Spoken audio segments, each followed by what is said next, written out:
está submerso sob um antigo mar. No fundo desse mar vivem pequenas criaturas em conchas chamadas nummulites. Suas conchas feitas de cálcio e carbono se acumulam no fundo do mar ao longo de milhões de anos, formando o calcário. O calcário que será usado para se construir as grandes pirâmides.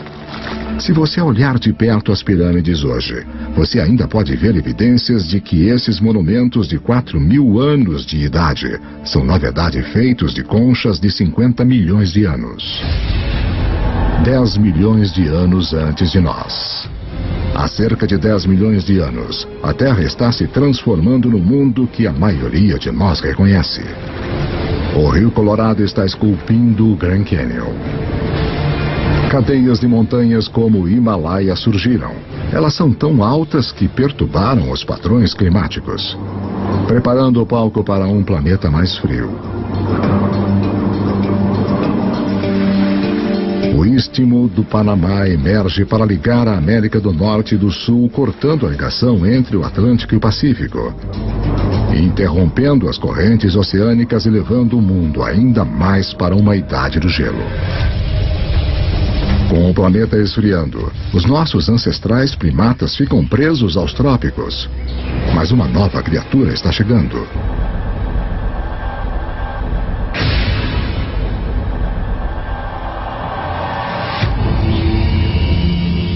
Sete milhões de anos antes. Nossos ancestrais primatas viviam em segurança nas árvores, mas a sua região está prestes a ser invadida. Este recém-chegado terá um efeito mais profundo sobre a história humana que qualquer outro ser vivo na Terra. Parece quase impossível de acreditar, mas uma das coisas mais importantes que irá levar ao surgimento de nós é o surgimento da grama.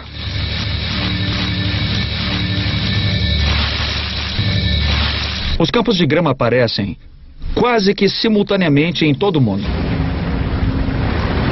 Temos as savanas africanas, as estepes da Eurásia, as pradarias norte-americanas,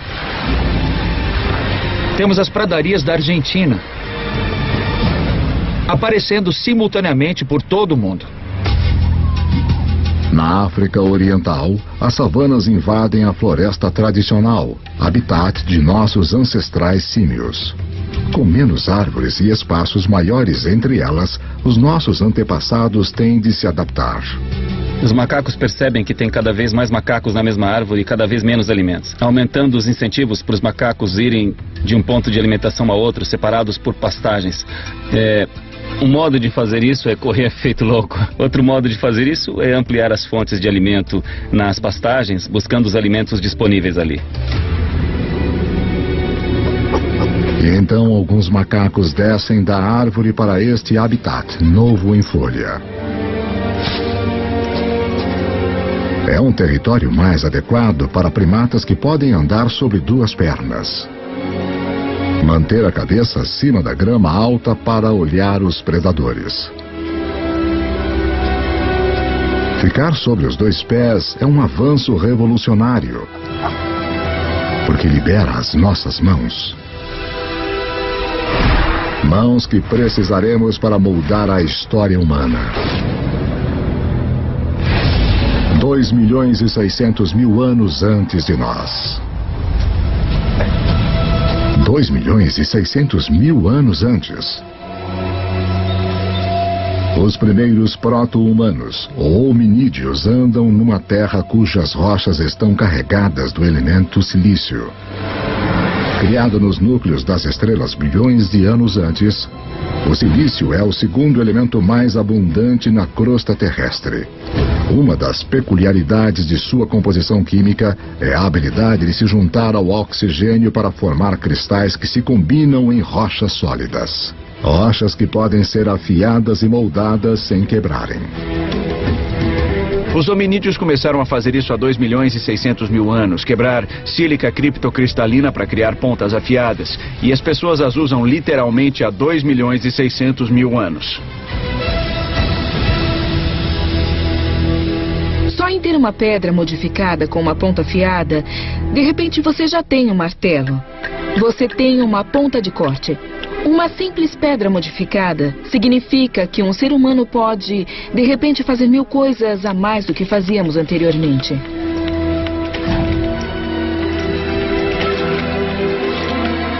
Essa pequena tecnologia extra permitiu que nossos ancestrais persistissem e no final se transformassem na gente.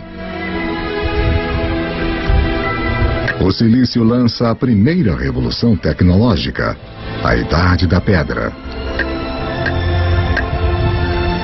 Milhões de anos depois de termos usado nossos primeiros dispositivos portáteis, outra peculiaridade química do silício vai torná-lo o máximo da tecnologia, mais uma vez. O próximo salto para se tornar verdadeiramente humano encontra-se num pequeno segredo de nosso planeta. No universo conhecido, aconteceu que a Terra teria um poder raro e especial.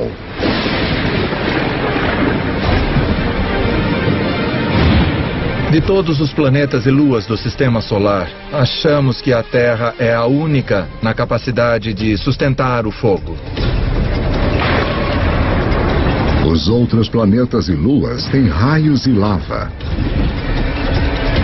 Mas apenas na Terra nós temos as duas coisas essenciais que precisamos para o fogo queimar. Um vasto fornecimento de combustível na forma de plantas e árvores e uma atmosfera cheia de oxigênio para atiçar as chamas. Se o fogo não fosse uma possibilidade, você não teria nada igual a nós correndo por aí. Os Homo sapiens fizeram o mundo com fogo.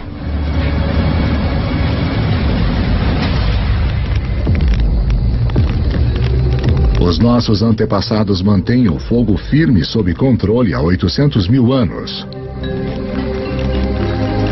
É uma habilidade que nos conecta ao início. Lembre-se que toda a energia foi criada no Big Bang e toda a vida está numa competição por nossa parte desta energia.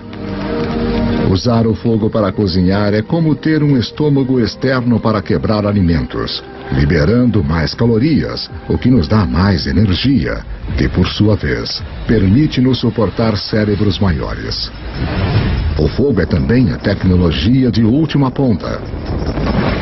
Em breve vamos usá-lo para transformar barro em cerâmica, em armas, a água em energia a vapor. Se não existir o fogo, não pode existir o motor de combustão interna.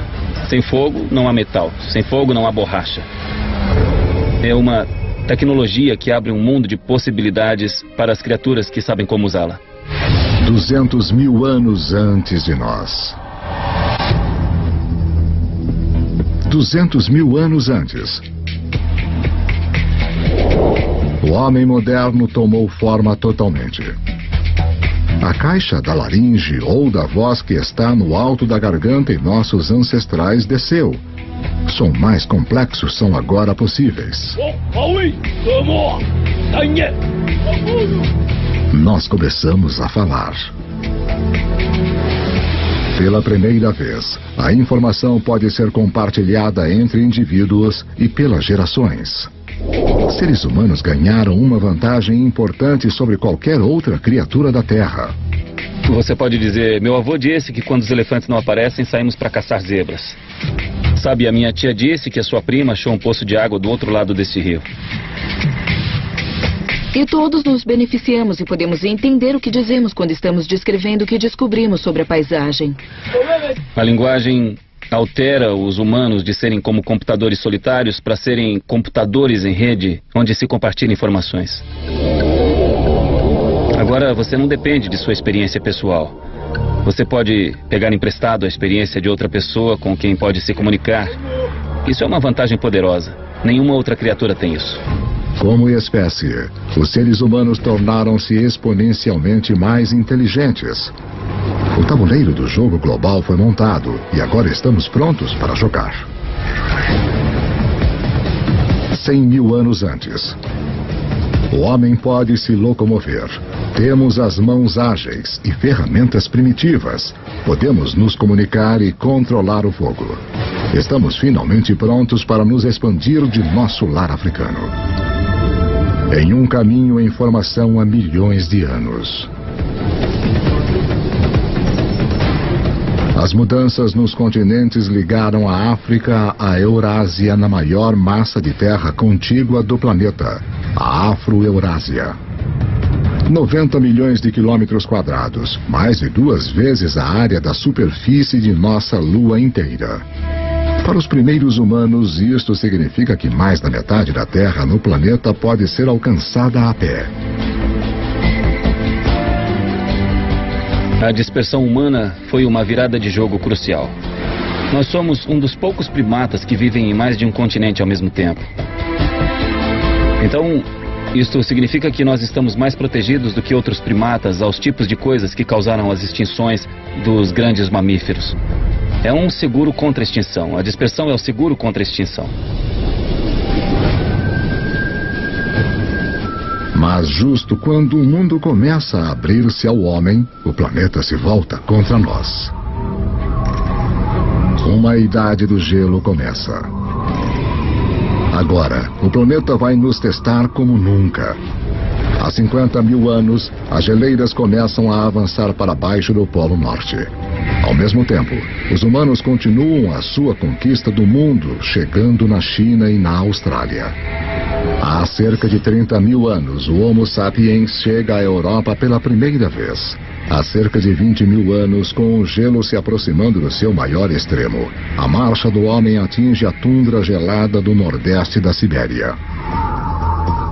Apesar das provações da Idade do Gelo, o homem resiste e desenvolve as últimas habilidades que precisaremos para sermos humanos de fato.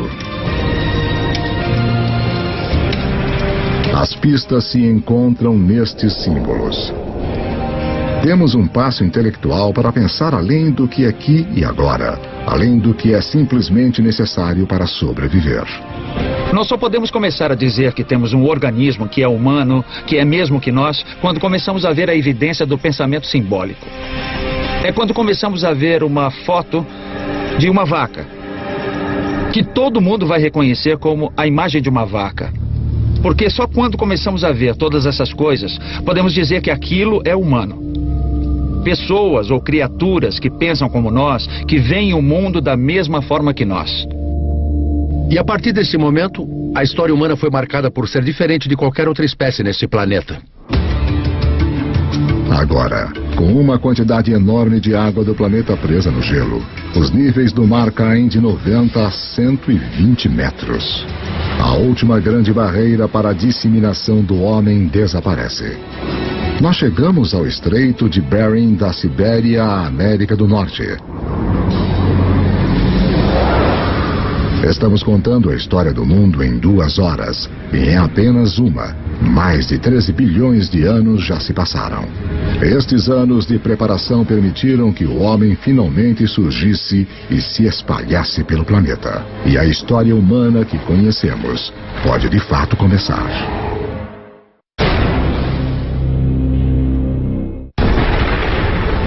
Nossa história do mundo começou com o início dos tempos, o Big Bang, que nos levou em uma viagem de quase 14 bilhões de anos. Agora, enquanto os seres humanos recebem um papel principal, é importante lembrar como é pequeno o pedaço da história que de fato ocupamos. Para simplificar isso, imagine comprimir 14 bilhões de anos de história em somente 14 anos. Nessa escala, a Terra teria existido somente nos últimos 5 anos. De modo que em 1/3 da história do universo, as grandes criaturas teriam se desenvolvido apenas há 7 meses. Nesta escala, os dinossauros teriam se extinguido há apenas 3 semanas. Toda a história registrada dos seres humanos começaria apenas nos últimos 3 minutos. As sociedades industriais modernas, a Revolução Industrial de fato, nos últimos 6 segundos. O que isso me mostra é que nós, os seres humanos, estamos aqui por um breve instante da história registrada do universo. A humanidade tem esperado bilhões de anos pelo nosso breve instante de brilhar, conforme as estrelas e nosso planeta em evolução realizaram um lento trabalho de organizar os elementos, de uma forma que tornaria a história humana possível. 12.000 anos antes de nós. Estamos em 10.000 anos antes de Cristo. A menos de 100.000 anos depois da expansão da África, o homem chegou à América do Sul. Os seres humanos encararam as adversidades da Idade do Gelo e, ao invés de morrermos, nós nos adaptamos e nos tornamos mais inteligentes ainda. E agora, estamos colonizando todo o globo. Da costa à montanha, da tundra ao deserto, os humanos estão lá. Nossos antepassados mais próximos, os chimpanzés, vivem nos trópicos. Eles só vivem nos trópicos. Os humanos conseguiram colonizar todo o globo. As pontes de terra da Idade do Gelo permitem ao homem se espalhar pelo mundo, mas agora o gelo começa a derreter. E o nível do mar sobe novamente. Os seres humanos ficam presos e separados em dois hemisférios vastos e desconectados. Cada bolsão de humanidade deixado para tirar o melhor daquilo que lhe foi dado.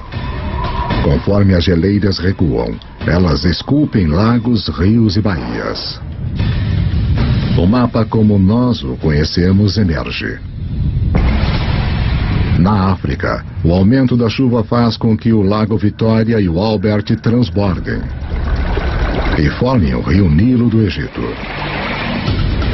Na Eurásia, outros rios emergem. O Tigre e o Eufrates na Mesopotâmia, atual Iraque. O Indus no atual Paquistão. O Amarelo e o Yangtze da China. Estes vales dos rios tornam-se muito importantes para a sequência da história humana, após o recuo das placas de gelo. Estes são os vales dos rios cujas águas e solos férteis permitirão que as primeiras sementes da civilização sejam plantadas. Com a elevação das temperaturas após a Idade do Gelo, plantas e animais são mais abundantes. E o homem pode finalmente optar por parar de se mover. Assentamentos permanentes começam. Populações crescem. Com mais bocas para alimentar, os nossos antepassados têm que ficar mais espertos. Eles tinham que achar um modo de aumentar a quantidade de comida que conseguiam das proximidades. Agora, uma descoberta muda para sempre o planeta e o caminho da humanidade. Nós aprendemos a plantar sementes. E as sementes que plantamos vêm das mesmas plantas que milhões de anos antes estimularam a nossa evolução do macaco ao homem. A heroína oculta da história humana. A grama. A semente da grama é pequena, não é um alimento. Dá para caçar um bisão ou comer grama. Você caça um bisão, certo? Ironicamente, as sementes de grama se tornam as plantações mais importantes do mundo, mas justo elas foram ignoradas por caçadores-coletores por milhares e milhares de anos. As pessoas não começaram a usá-las até que fosse necessário. Entre as espécies de grama que estamos mais familiarizados, temos a cana-de-açúcar. Temos o trigo, e centeio, e cevada. Todas as culturas de cereais são tipos de grama. Então ela não é só aquele belo gramado verde que usamos para medir nosso sucesso de classe média. Ela é também a cultura básica da qual a civilização depende. É a maioria de nossa ingestão de calorias. Mais uma vez, tudo volta para o Big Bang. O fundamental para a história de toda a vida é a nossa competição por energia criada no início dos tempos. Assim como o oxigênio nos deu uma vantagem, assim como o fogo nos permitiu consumir mais calorias, a mudança para a agricultura é uma revolução energética. Um caçador-coletor precisa de 25 quilômetros quadrados de território para garantir o sustento suficiente. A energia total na forma de plantas e de carne para sobreviver. Um fazendeiro pode usar a energia do sol de forma tão eficaz que ele pode satisfazer suas necessidades usando apenas 1/10 de 2 quilômetros quadrados de terra. No aquecimento depois da última idade do gelo, a agricultura começa a se firmar em meia dúzia de lugares ao redor do globo. Mas pela sorte da geografia, nenhum lugar no mundo antigo tem uma melhor concentração de plantas e animais que podem ser domesticados do que o crescente fértil do Oriente Médio. No Oriente Médio ocorre essa notável convergência de espécies que foram mais suscetíveis à domesticação, tanto plantas como animais. Em termos de animais, estamos falando de bovinos, suínos, ovinos e caprinos. Em termos de plantas, 2 variedades de trigo, centeio, cevada, lentilhas, figos, tudo nesta parte bem pequena do mundo. Ao contrário do crescente fértil e do resto do Afro-Eurásia, lugares como a África subsaariana e as Américas possuem pouquíssimas espécies selvagens que podem ser facilmente domesticadas. É uma diferença fundamental. Pessoas abençoadas com a combinação certa de plantas e animais se tornarão mais poderosas e ganharão uma vantagem enorme na estrada para o mundo moderno.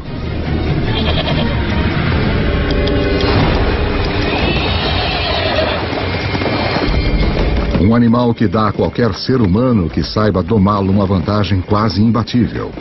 É o cavalo. É um fato pouco conhecido que, apesar dos cavalos terem evoluído pela primeira vez nas Américas, eles se extinguiram lá junto com muitos outros grandes mamíferos em torno de 10.000 a.C.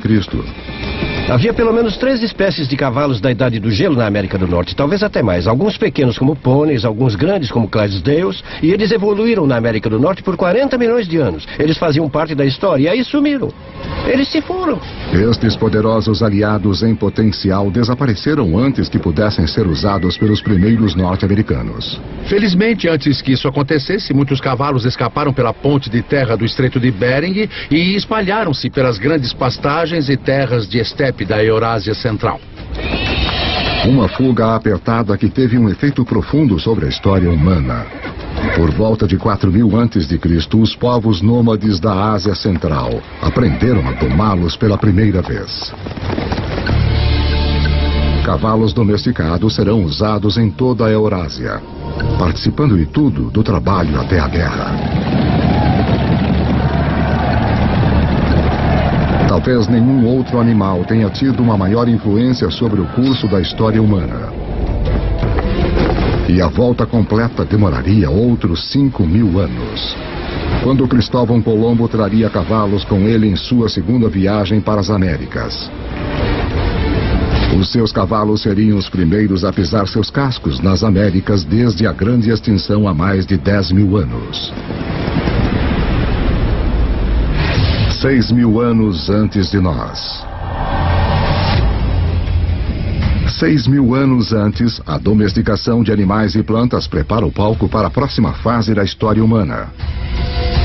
Assim como as nuvens de poeira interestelar recolhem material para formar estrelas, um tipo de atração está se iniciando conforme lugares como a Suméria, localizada em uma parte do crescente fértil conhecida como Mesopotâmia. Atraem pessoas, suportam grandes populações e se tornam centros de poder e inovação. Em 3.000 anos antes de Cristo, alguns desses assentamentos sumérios podem de fato ser chamados de nossas primeiras cidades. Um deles, Uruk, tem cerca de 50.000 pessoas vivendo em menos de 3 quilômetros quadrados. Uma densidade populacional que se compara a Nova York dos dias de hoje. Os seres humanos tornam-se tão eficientes na obtenção de energia de alimentos cultivados que esta área de terra, que antes só poderia ser usada por um caçador-coletor, agora é usada por milhares. Mas uma mudança na dieta também desencadeia uma nova dependência. Depois que você muda para a agricultura, 80% a 90% de suas calorias tornam-se dependentes de talvez uma ou duas espécies, no caso do Oriente Médio, trigo e cevada. E no caso do trigo e da cevada, ambos amadurecem na mesma época. Os seres humanos têm que colher as sementes ao mesmo tempo, então agora tínhamos nossa comida do ano chegando de uma só vez. É como se seu salário fosse pago uma vez por ano.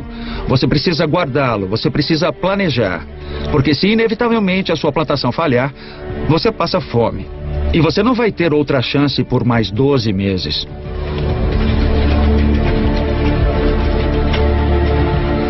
Nessas primeiras cidades, as plantações é que mandam. Obrigado. Para poder controlá-las, os nossos antepassados desenvolveram a primeira escrita. Para protegê-las, os primeiros exércitos. E para administrá-las, o início da política. Se você tem centenas ou milhares de pessoas vivendo juntas, tem gente demais para você criar um senso comum. Isso cria a necessidade de um governo. Isso cria a necessidade de alguma forma de hierarquia social e política. Plantar sementes levou o homem a um novo caminho. Os assentamentos se transformaram em cidades. Mas para dar o próximo passo épico de cidade para civilização, nós vamos precisar da ajuda de uma criatura.